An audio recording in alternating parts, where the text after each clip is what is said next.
اچھا کبھی سوچا ہے کہ جب زندگی میں سب کچھ ہی چھن جائے تو آخر میں بچتا کیا ہے؟ یہی وہ سوال ہے جو ایک ایسی لازوال کہانی کے بالکل مرکز میں ہے جو ہمیں ایمان، آزمائش اور صبر کے اصل معنی سکھاتی ہے۔ تو آئیے آج حضرت ایوب علیہ السلام کی زندگی کے سفر کو سمجھتے ہیں۔ اس کہانی میں آگے بڑھنے سے پہلے ایک منٹ رک کر یہ سوچتے ہیں کہ حقیقی صبر کا مطلب کیا ہے؟ کیا یہ صرف خاموشی سے تکلیف برداشت کرتے رہنا ہے یا پھر اس کا مطلب کچھ اور، کچھ بہت گہرا ہے؟ یہی سوال اس پوری کہانی کی روح ہے۔ اور مزے کی بات یہ ہے کہ اس سوال کا جواب خود اللہ تعالیٰ قرآن میں دیتے ہیں۔ دیکھیے، حضرت ایوب علیہ السلام کا تعارف کسی بادشاہ یا دولت مند کے طور پر نہیں کروایا جا رہا، بلکہ ان الفاظ میں۔ یہ آیت ہمیں بتاتی ہے کہ اللہ کی نظر میں ان کی سب سے بڑی خوبی کیا تھی، اور یہی وہ خوبی ہے جسے ہم آج سمجھنے کی کوشش کریں گے۔ تو چلیے کہانی شروع کرتے ہیں اس وقت سے جب سب کچھ ٹھیک تھا۔ ہر بڑی آزمائش سے پہلے ایک پرسکون دور ہوتا ہے نا؟ حضرت ایوب علیہ السلام کی کہانی بھی ایک ایسی ہی مثالی زندگی سے شروع ہوتی ہے جہاں شکر گزاری ہر سانس کا حصہ تھا۔ ذرا تصور تو کریں، دور دور تک پھیلی زمینیں، ان گنت جانور، 14 بچوں سے بھرا پورا گھر، معاشرے میں عزت، یعنی ہر وہ چیز جس کی کوئی انسان خواہش کر سکتا ہے وہ انہیں حاصل تھی۔ لیکن ان کی اصل دولت یہ سب نہیں تھی، بلکہ ان کی اصل دولت تھی ان کی عاجزی اور ہر حال میں اللہ کا شکر ادا کرنے والی زبان۔ اور یہی وہ کردار تھا جس کی تعریفیں آسمانوں میں ہو رہی تھیں۔ مگر ہوتا یہ ہے کہ جب زمین پر کسی کی نیکی کی گونج آسمانوں تک پہنچتی ہے نا، تو وہیں کہیں حسد بھی جاگ اٹھتا ہے۔ یہیں سے کہانی میں ایک ایسا موڑ آتا ہے، ایک ایسا مکالمہ شروع ہوتا ہے جو حضرت ایوب کے ایمان کو تاریخ کی سب سے کڑی آزمائش میں ڈالنے والا تھا۔ یعنی زمین پر ایک بندہ اللہ کا شکر ادا کر رہا تھا اور اس کی تعریف آسمانوں میں فرشتوں کی محفلوں میں ہو رہی تھی۔ وہ حضرت ایوب کو اللہ کے وفادار بندوں کی بہترین مثال کے طور پر پیش کر رہے تھے، ایک ایسا چراغ جس کی روشنی ہر طرف پھیل رہی تھی۔ لیکن یہ ذکر، یہ تعریف ابلیس سے برداشت نہیں ہوئی۔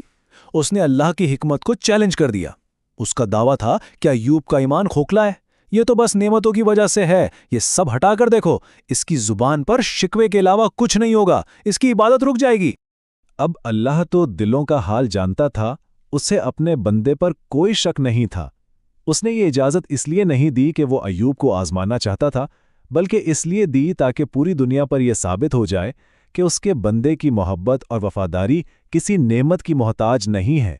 یہ انسانی ایمان کی عظمت کو ثابت کرنے کا ایک موقع تھا۔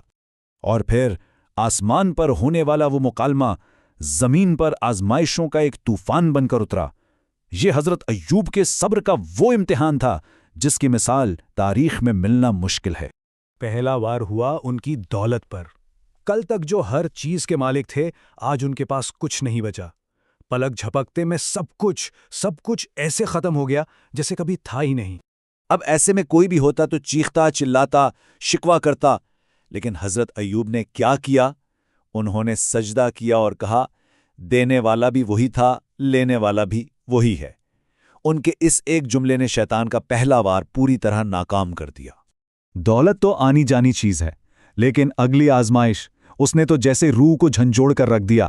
ایک ہی حادثے میں ان کے 14 کے 14 بچے اس دنیا سے چلے گئے۔ یہ ایک ایسا صدمہ ہے جس کا تصور کرنا بھی کسی کے لیے ناممکن ہے۔ اس پہاڑ جیسے غم کے نیچے دب کر بھی ان کے لبوں پر شکوہ نہیں، شکر ہی تھا۔ انہوں نے ایک بار پھر ثابت کر دیا کہ ان کی محبت اور ایمان کسی بھی دنیاوی رشتے سے کہیں بڑھ کر ہے۔ شیطان کا دوسرا وار بھی خالی گیا۔ اور جب مال اور اولاد کی آزمائش بھی ان کے صبر کو نہ توڑ سکی تو آخری آزمائش خود ان کے جسم پر آئی۔ ایک ایسی شدید بیماری نے انہیں گھیرا کہ سب دوست، احباب، رشتہ دار سب ساتھ چھوڑ گئے۔ اس گہری تنہائی میں صرف ان کی وفادار بیوی ان کے ساتھ تھیں۔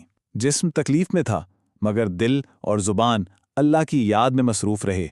اب کہانی کا وہ حصہ آتا ہے جہاں انسان کا صبر، اس کی ہمت بالکل جواب دے جاتی ہے۔ سالوں کے مسلسل تکلیف کے بعد حضرت ایوب علیہ السلام ایک ایسے مقام پر تھے جہاں کوئی بھی انسان ٹوٹ سکتا تھا۔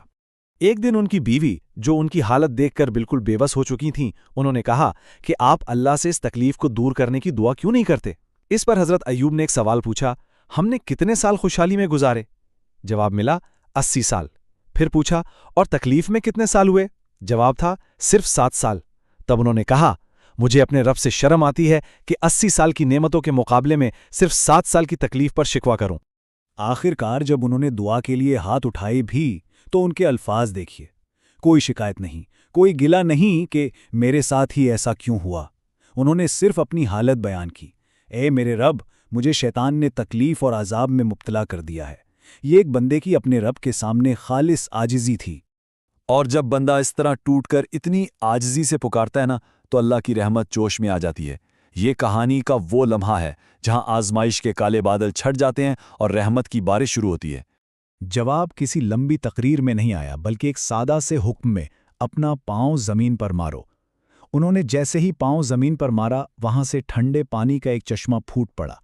اس پانی سے نہائے اور اسے پیا، اور سالوں کی بیماری اور تکلیف ایک لمحے میں ایسے ختم ہو گئی جیسے کبھی تھی ہی نہیں۔ اور جب اللہ نوازتا ہے تو پھر وہ گنتا نہیں ہے۔ اس نے نہ صرف وہ سب کچھ واپس کیا جو چھین گیا تھا، بلکہ ہر چیز کو دگنا کر دیا۔ صحت پہلے سے بہتر ہو گئی، دولت پہلے سے زیادہ ہو گئی، اور خاندان بھی دگنا ہو گیا۔ یہ اس بات کا ثبوت ہے کہ اللہ کے ہاں صبر کا اجر ہمیشہ بے حساب ہوتا ہے۔ تو اس پوری حیرت انگیز کہانی سے ہمیں کیا سبق ملتا ہے؟ اس میں ہمارے لیے کیا پیغام ہے جو آج بھی اتنا ہی اہم ہے جتنا صدیوں پہلے تھا؟ دیکھیں، حضرت ایوب کی کہانی ہمیں صبر کا اصل مطلب سمجھاتی ہے۔ صبر کا مطلب بے بسی میں چپ ہو جانا نہیں ہے، اس کا مطلب ہے مشکل میں بھی یہ یقین رکھنا کہ اللہ جو کر رہا ہے وہ بہترین ہے۔ یہ ایک ایکٹیو ٹرسٹ ہے، صرف خاموش برداشت نہیں۔ اور اسی لیے ہم کہانی کے آخر میں وہیں واپس آ جاتے ہیں جہاں سے شروع کیا تھا، اللہ کی اپنی گواہی۔ تمام آزمائشوں کے بعد اللہ خود سرٹیفکیٹ دے رہا ہے کہ ہم نے اس سے صبر پایا۔ یہ صبر کی سب سے بڑی سند ہے جو کسی کو مل سکتی ہے۔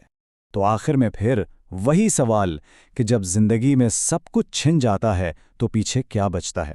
حضرت ایوب کی کہانی ہمیں بتاتی ہے کہ جو چیز باقی رہتی ہے وہی سب سے قیمتی ہے، اور وہ ہے اللہ پر غیر متزلزل ایمان اور بھروسہ۔